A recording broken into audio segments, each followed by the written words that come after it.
Laws Amendment Bill 2019. And I've been listening to all other senior members who have spoken before me. Much of the points that I wanted to raise have already been put on the table. So I'd like to be very concise, since the time is also very concise, on the points that I want to make on behalf of my party also. The first thing, madam, I don't think there is any discussion on what the Aadhaar is intended to do. The way it started, it was for the betterment of the efficiency and the transparency in the way the government wanted to disperse its funds to the poor and the rendering of government services or money reaching the poor. That was something which is still agreed upon on all members of this each and every side. But what is for discussion right now is the other side of this Aadhaar bill, which infringes on the personal privacy and the data security. These are the two issues that have been mentioned in the Supreme Court judgment also of the K.S. Puttaswamy and the Union of India. Couple of words that the judgment makes is that the Aadhaar number and Aadhaar-based authentication by private entities is unconstitutional, and mandated linking of mobile connections with Aadhaar is disproportionate and unreasonable state compulsion, and also linking of Aadhaar with bank accounts is also constitutional. This is what the Supreme Court says regarding the judgment. Now I'd like to ask the government on what part of this is missing from this bill. Because, madam, if you see, the government is bringing this bill just to show this house, just to show the country that Supreme Court has said something regarding Aadhaar and I will need to do something. But how much of the Supreme Court judgment is being translated into this bill is not being shown clearly, madam. That is what I want to point out right now also. What is the privacy this thing?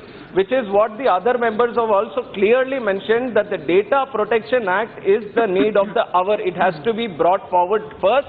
That needs to be tabled, that needs to be discussed thoroughly until each and every citizen of this country is sure whatever data is going out from my privacy is being protected by the government. I can't make sure to pass this Aadhaar bill. That is not clearly shown from this government. The other thing, Madam Speaker, the allowing the private companies to still hold Aadhaar data. Voluntarily, they have put in the word voluntarily, but that is not the case. What is being on paper is very much different than what will happen on ground also. So the Honorable Minister needs to answer clearly how deleting data from these private entities will be made possible. First of all, Madam Speaker, Madam Chairperson, I'll quote some words from the prominent telecom companies.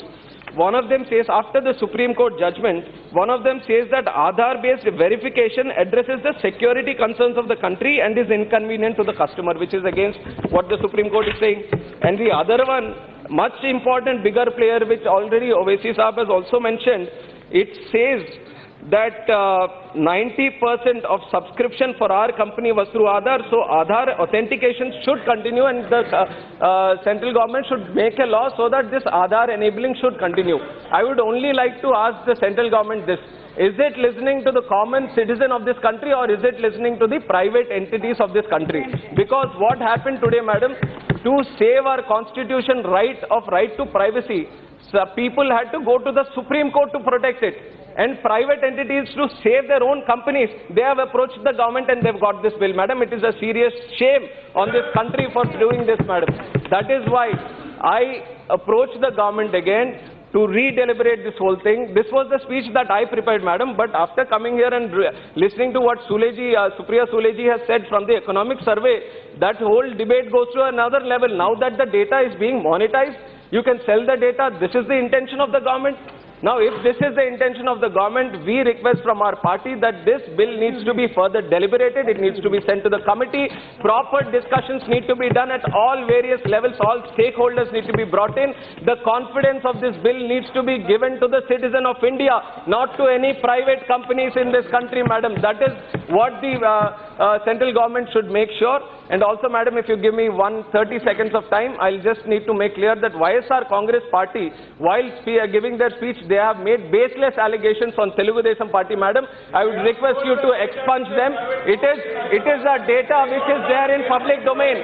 This is data which was there in public domain, madam. I wouldn't have raised this. I wouldn't have raised it had they not raised it. Mr. Naidu, we'll go through the records and then the decision will be taken. Please, I request you only to after going through the records, madam. I wouldn't have mentioned it had they not go through the records. I don't want this hanging match to go on. Allegations, madam. Shri Ramesh Biduri ji. For more latest updates, please press subscribe. and press bell icon.